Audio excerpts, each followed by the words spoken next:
A very good Sunday afternoon to you. Watching KTN Weekend at 1. My name is Najma Ismail. Now, ODM Secretary General Ababu says the opposition will support the government in the war against terror, but will not sit back and allow the state to pass draconian security bills. Namwamba, who opposed the bill in Parliament last week during its second reading, maintains that the proposed amendments to security laws will send Kenya back to the dark days where citizens' rights were not guaranteed in law. There has been a very deliberate trend to roll back civil liberties and freedoms that are part of the great gains made by Kenyans in the last 10, 20 years. Since this government came into power, they have brought a very retrogressive media bill targeted at gagging the media. They have brought a very retrogressive miscellaneous amendment bill that targeted civil society, that was intended to basically cripple civil society. Now they have brought this security bill, which is like a culmination of all these efforts. And you can see the goal is very deliberate. Return Kenya to the Nyayo state, return Kenya to the Jomo state, a state where basically civil liberties are viewed as a favor from the state. Now, the Masai Onuta ceremony marks the end of one age-set period of active junior warriorhood. It also marks their promotion to junior elders or senior warriors. And for those involved, the ceremony is the beginning of their acceptance in full adult life. Our Kisii correspondent Fred Muturi and Elitha Onguti bring you details of this colorful event in our bulletins. But here is a sneak preview of what will happen.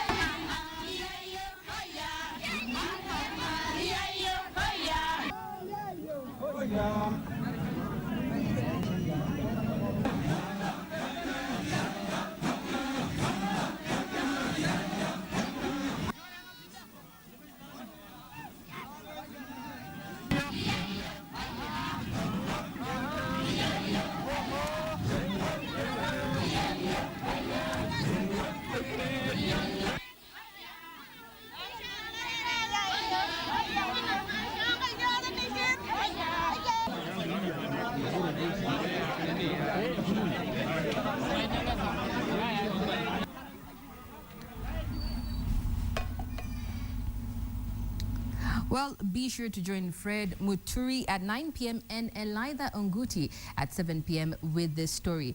We're now joined by Dennis, who is in Tanuk, and he will tell us what is happening on the ground. Well, actually, approximately 400 residents and travelers are stranded at the Kainuk Shopping Center in Turkana's South constituency following a road blockade that was erected by bandits. The travelers are left without food and water for the third day. Now, this comes in the wake of attacks that led to 3 deaths and 6 injuries. More than 4,000 goats and cattle were stolen. More than 100 buses and lorries remain stranded at the shopping center. Through a phone conversation, one of the stranded passengers gave us details of the situation on the ground.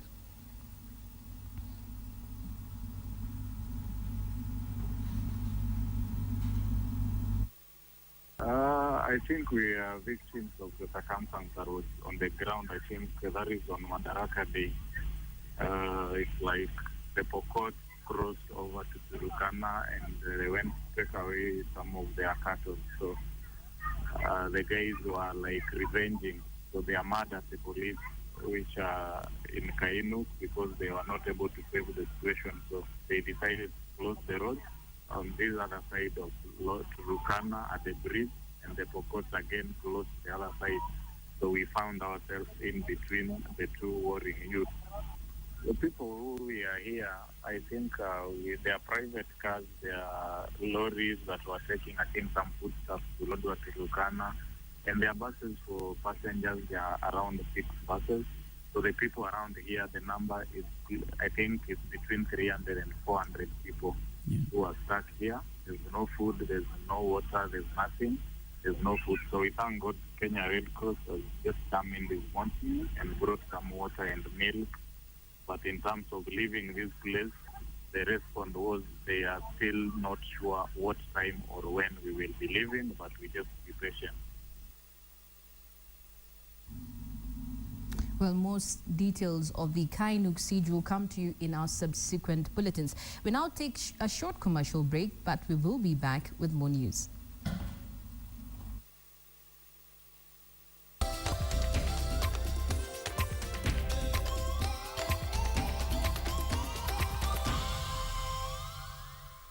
Welcome back to the Weekend at 1. Now, Nakuru hawkers have until the end of this month to vacate the precincts of the Central Business District. This follows a directive by Nakuru Governor Kinuthia Mbugua during Jamhuri Day celebrations held at Afraha Stadium. The order targets all street vendors and hawkers along pavements within the CBD. The county government has confirmed that among other designated locations, the hawkers will be relocated to Wakulima Market, which has a capacity of more than 2,000 traders. Major Police wakiongozwa na Inspector Mori Washeke, bali kwa sasa display fupi Kenya Prisons Band.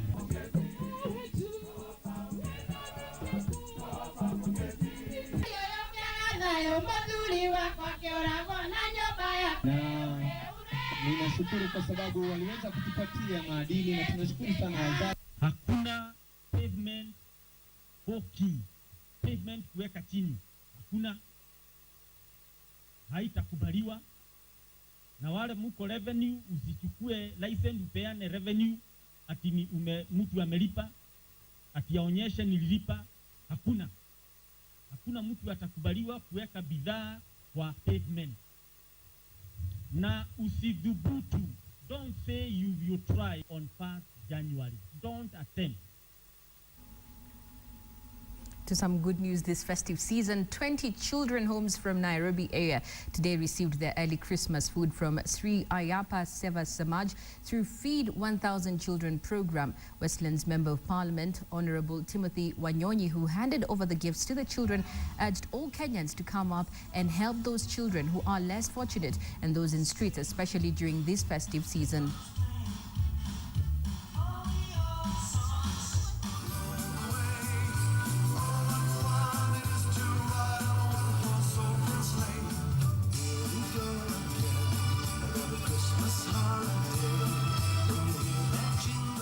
As a society, it is always good to take care of these kids. I never say that a child is not your child. That child belongs to all of us. It's a child of the community. And if you look at the African way of bringing up children, all of us take collective responsibility that a child within your neighborhood is your child. Now, it is 2 years since the mass murder of police officers and reservists in Baragoi, Samburu County, in the worst single incident for Kenyan police in living memory. 42 police officers and reservists were killed in the Suguta Valley while on a mission to recover stolen cattle from rustlers. We're taking an incisive look at the failures and lessons learned from this horrific incident. The practice of cattle rustling remains a major cause of insecurity and conflict among the pastoral communities in the country. For years, the Turkana and the Samburu, both pastoralist groups, have frequently engaged in tit-for-tat cattle rustling, leading to massive loss of lives in the process. On average, a person is killed each week by a cattle rustler's bullet.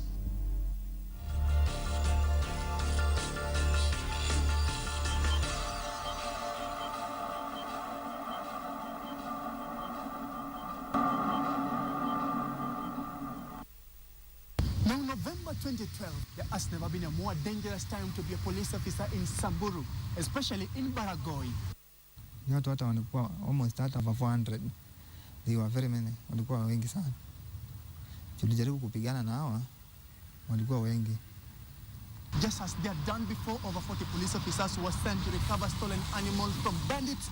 But what happened next sparked one of the most dangerous gun battles in the history of the Kenya police. Today, they're moving back in time to establish facts before, during, and after the Baragoi massacre. Over one of the weekends, the cattle rustlers raided Lomero area in Baragoi, Samburu North at around 4 a.m. and stole livestock. The task of recovering the stolen cattle forced one police elite squad, the anti-stock theft unit. But for now, any police officer is ready for the mission. Villages in the region are heavily fortified by the residents. It's not unusual to see cattle herders armed with automatic rifles. Over 200 kilometers in Magadi, other police officers are in constant battle readiness. It's a quick reaction team specialized in behind-the-line evacuation in hostile environments. Months before this operation, Collins Masila graduated as a police constable. Baragoi is his first area of deployment. Conventionally, the hostile environments of northern Kenya are more often the proving grounds for any new police graduates, at least according to the Kenya Police. It's been 2 years since the killings in Samburu took place. 1, 2, 3, 4, 5, 6, 7 hapa. Sasa hii risasi hii ndio ilipita hapa ikanipata hapa hivi. Ikanipata hii nini. Sasa hii watu kwa target wako sawa. Sasa yani wakiamua tu kupiga tu anapiga ile mahali wa target.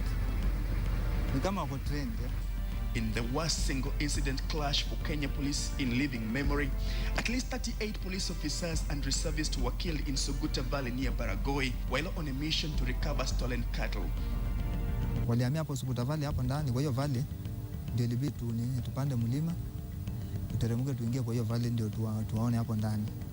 A buzz in the air as the police officers approached Suguta Valley. Sasa tulikuwa na advance.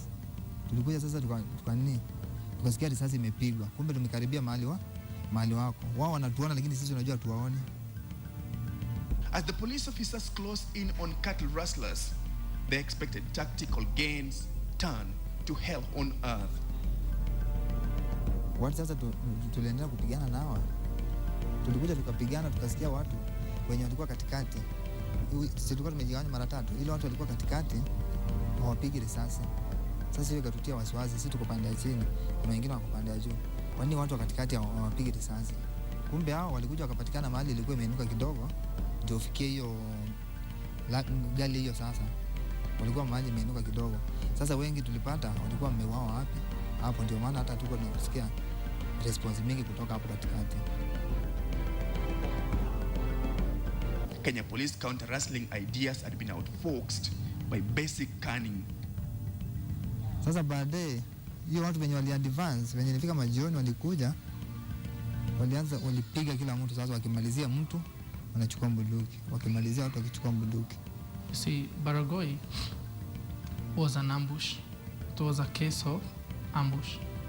These men were lured into an enemy fire ambush.